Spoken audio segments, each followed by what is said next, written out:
Alright, welcome. Ryan here. We're going to play a little Pure Farming 2018.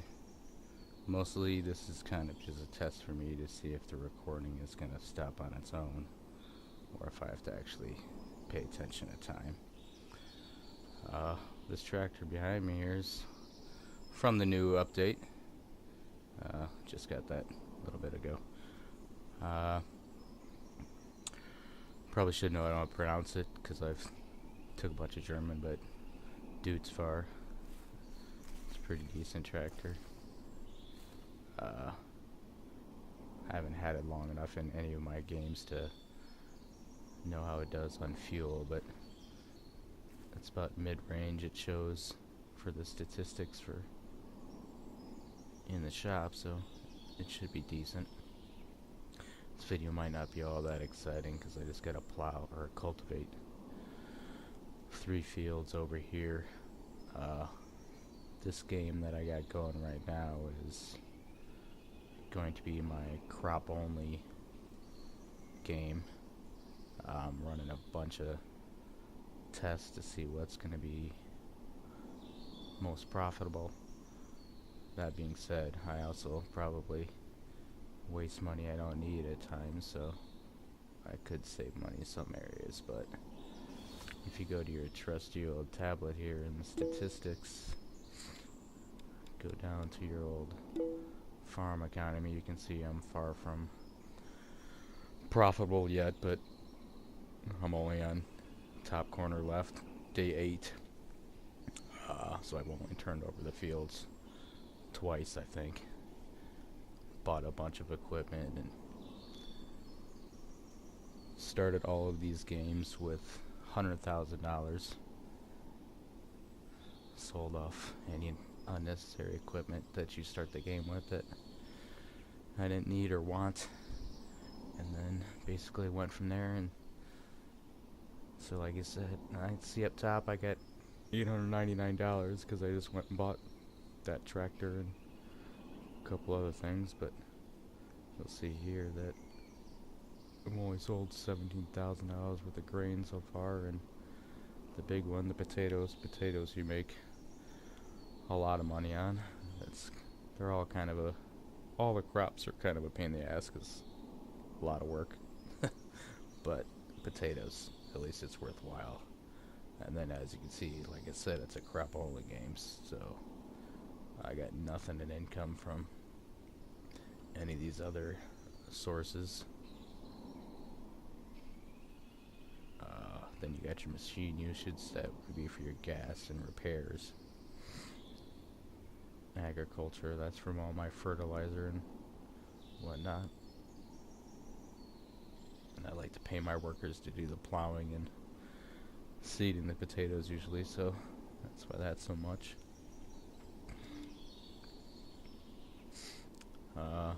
Basically, alright, I guess let's get going.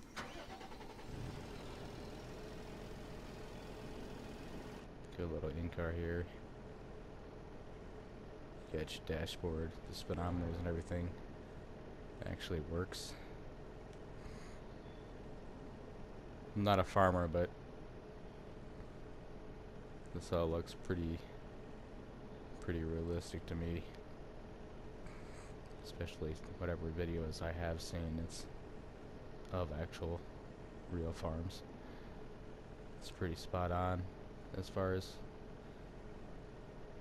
what tractors in general and whatnot would look like. It's got a cool little sunroof. I don't know why that's not open, or if you can open that, if that opens at a certain time or something, because that usually is open.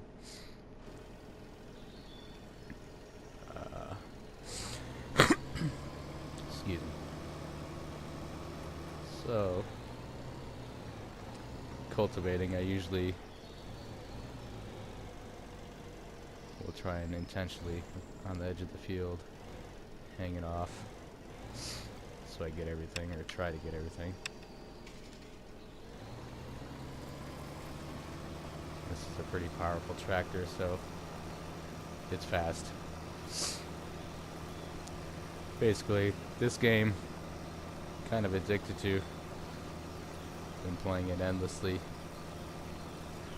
I know a lot of people kind of piss on it, but saying there's a lot of glitches here and there, and I think it might be because there's no multiplayer. The glitches mainly with me, I just get some audio glitches here and there, and kind of the responsiveness of the tools that you turn on and off. Sometimes they get a little temperamental. There's a couple other things here and there, but nothing that really deters you from playing the game.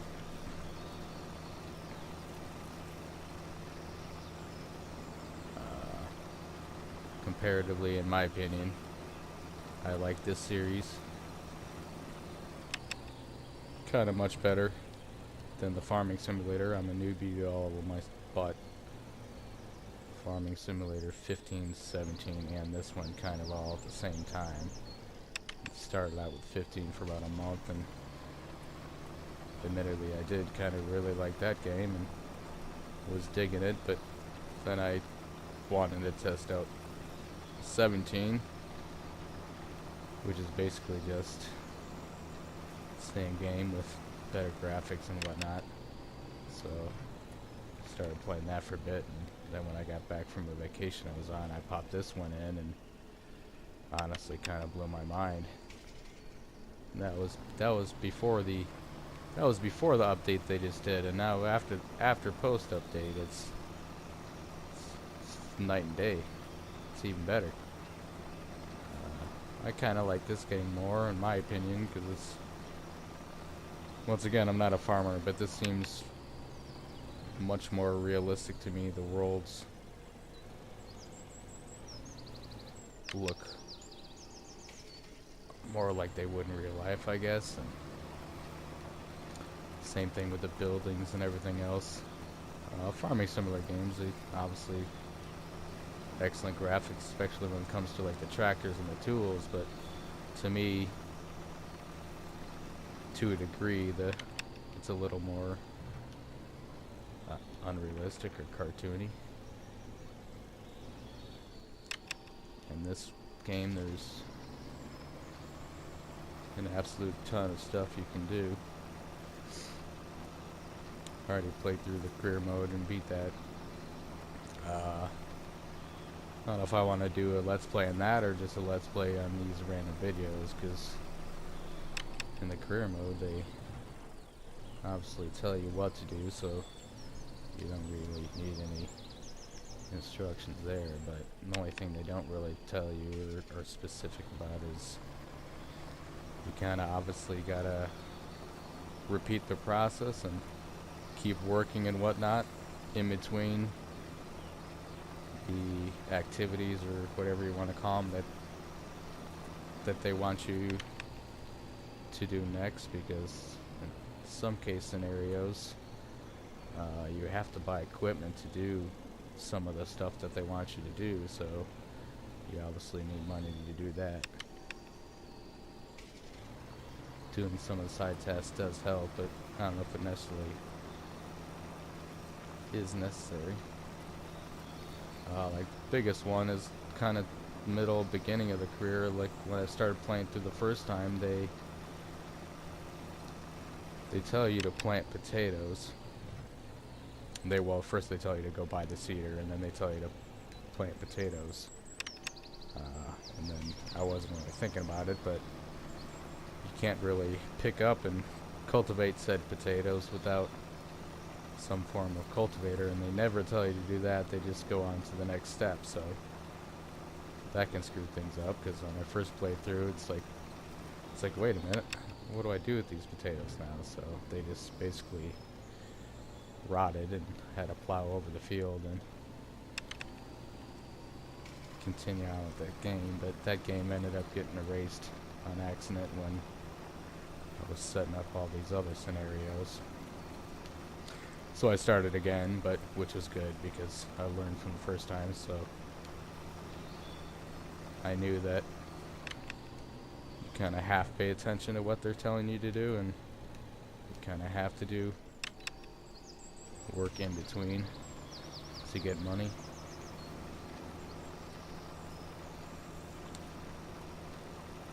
And yeah, post update.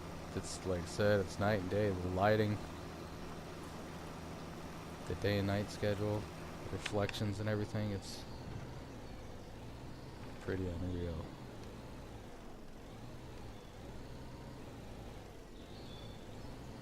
Like even like the mud and everything on the vehicles and whatnot looks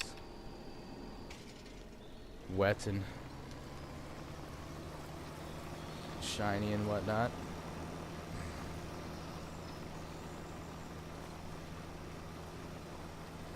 This is a potato field. Make a lot of money off this field.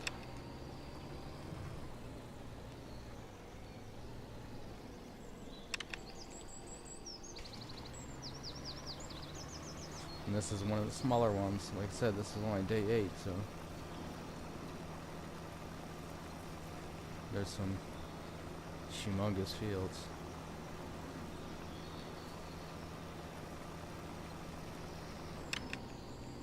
And I'm probably only going to get through this one field on the video,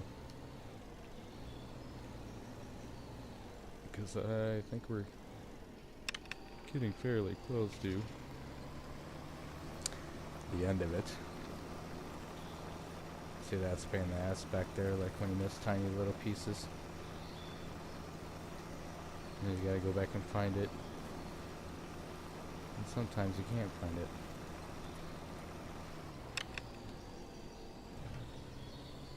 But always check the edges of the field.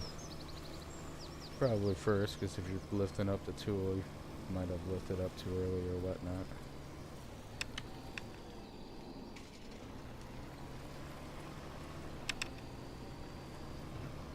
Like I said, I usually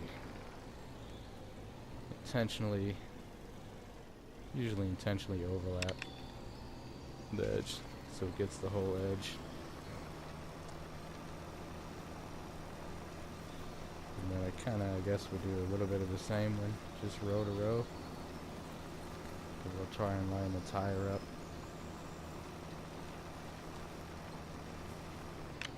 to the rut next to where it was plowed.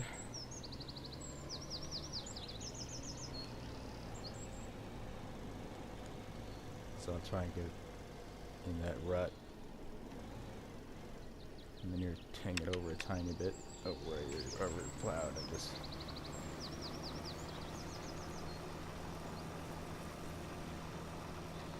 try to go straight.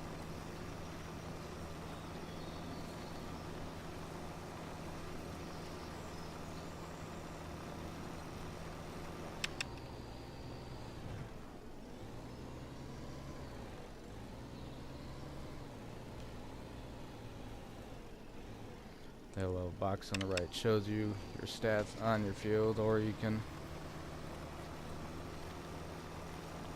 go to the map or the drone. So the good thing about this game, you get multiple resources to check things. So as I think it's at 99% because I got this tiny bit left.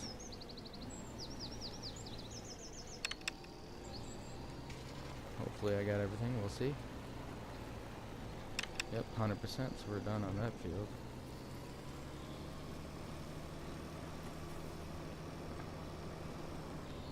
And I just bought this field, I haven't even planted on it yet. Just setting up to get going with other ones, and I guess we'll say goodbye now, because I'm just testing to see if the video is going to stop on its own.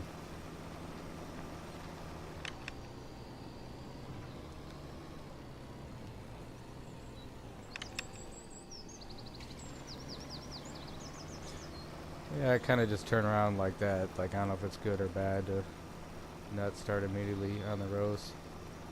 I just don't want to do a bunch of Y turns.